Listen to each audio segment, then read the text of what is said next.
Hello everyone good morning Ritika Kritika twins को मु आपण मानक स्वागत करुच्ची रोजी आज आपण मानक गोटे बढ़िया डेलीशियस रेसिपी बनई कि देखी मशरूम बिरयानी चलतु स्टार्ट करवा देखु मु मशरूम बिरयानी ये 300 ग्राम बटम छतु नहीं आप जेकोसी छतु भी नहीं पारे देखो प्रथम आपको धोईदेवा केबे भी धोईकी काटिकी धोबे सब बड़े धोईकी ही काटे देखो एमती परिष्कार कर प्रथम चकुड़ी छतु गुड़ा सफा करदे आपाई कौन कौन दरकार चलतु ये मो दुईटा बड़ साइज्र पियाज को पूरा छोट छोट कर काटिकी रखिदेची आ गोटे मीडियम साइज्र टमाटो नहीं चारिटा कंचा लंका को काटिकी रखी आउ किछि धनिया पत्र चॉपिंग करिछि आउ किछि पुदीना पत्र मध्य नहीं ता संगे मुझे अदा रसुण छेचा नहीं आपड़ चाहिए भी पेस्ट नहीं पारे आउ दुईटा तेजपत्र चारिटा डालचीनी गुजराती आउ किछि लवंग आ सेथिपे मु नेइछि बिरयानी मसला आउ 2 टेबल स्पून दही आउ फाळे लेंबू आउ किछि कस्तूरी मेथी चलतु बनइबा एबे देखंतु कुकर गरम हो गलानी मु सेतिरे रिफाइंड ऑयल ऐड करछि आउ तापरे ऐड करिदबा गरम मसाला तापरे ऐड करबा हमें कटा हेतिबा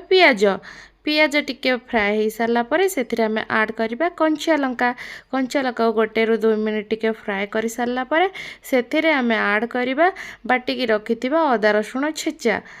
ताकू भल भाव टिके फ्राए हो सारा पर 1 ରୁ 2 मिनट देखो गोल्डन कलर हो गलानी पियाज से ऐड करदे काटिकी रखि टमाटो को टिके सॉफ्ट होगापी से ऐड करवा लुण टिके फ्राए करवा 1 ରୁ 2 मिनट फ्राए करवा आ फ्राए कर सारा पर से रखि बिरयानी पाउडर को ऐड करदे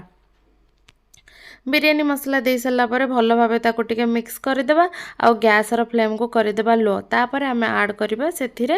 रखि दही कारण हाई फ्लेम रखिले दहीटा फाटीज से लो फ्लेम रखिके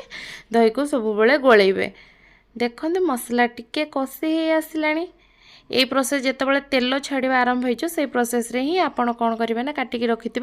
मशरूम को ऐड करदे भल भाव गोलेबे तापर से देबे किछि स्वाद अनुसार लुण को पकई सारा पर भल भाव ताको मसला को गोलेबे देखो मसला छतुर धीरे धीरे पानी बाहर आरंभ हो गलानी केते सुंदर देखा जाउची पूरा वासना भी बढ़िया आसुची एबे आमे ऐड करबा सेथिरे काटिंग रखिथिबा धनिया पत्र आ काटिकी रखिथिबा पुदीना पत्र पकेले तार फ्लेवरटा बहुत बढ़िया आसी थाए पूरा मटन आउ चिकन स्मेल परिका वासना आसुची देखंतु एबे छतु मसला हो गलानी प्राय आमर तापर आम ऐड करवा धोईकी चाउल रखिथिबा मुझे नॉर्मल चाउल नहीं आपड़ चाहिए भी बासुमती राइस नहीं पारे चाउल को किछि 1 ରୁ 2 मिनट आम टिके ताको फ्राए करदे आ से ऐड करवा कस्तूरी मेथी आउ लेंबूर जूस कारण आम दही पकई बेसी आम लेंबू दबा दरकार नहीं फाड़े देले भी बहुत टिके खटा खटा लगे तो टेस्ट भी बहुत भल लगे तो ये आम ऐड करवा पानी 1 ग्लास चाउल 2 ग्लास पानी देबेनी 1.5 ग्लास पानी देबे कहीं टिके बिरयानीटा टिके झुरझुरिया रहिले ही भल लगे बेसी पानी देले से टिके पचका हो भल लगेनी देखंतु 1 ग्लास रे 2 ग्लास पानी केबे भी देबेनी मन रखंतु आ सेथिरे आमे ऐड करबा लूण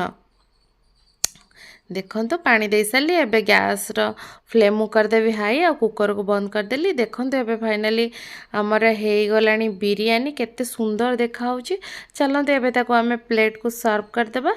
वाओ पूरा यामी यामी देखा जाउची बढ़िया देखा देखो एक्चुअली मु मसाला कम देची जेहेतु आम घर छोट छुआ अच्छा आपड़ चाहिए आउ टिके बेसी 3 स्पून देदेवे बिरयानी मसला बढ़िया मसला देखा जाओ कहीं छोट छुआ खाइबे बेसी मसला देलीनी तो आपको आपण दही कि रायता सहित खाइले बढ़िया लगे और जदि ये रेसिपीटी भल लगी गोटे लाइक करदे और सब्सक्राइब करने भूलें और केमिति लगिला कमेंट करके निश्चिंत कहिबे।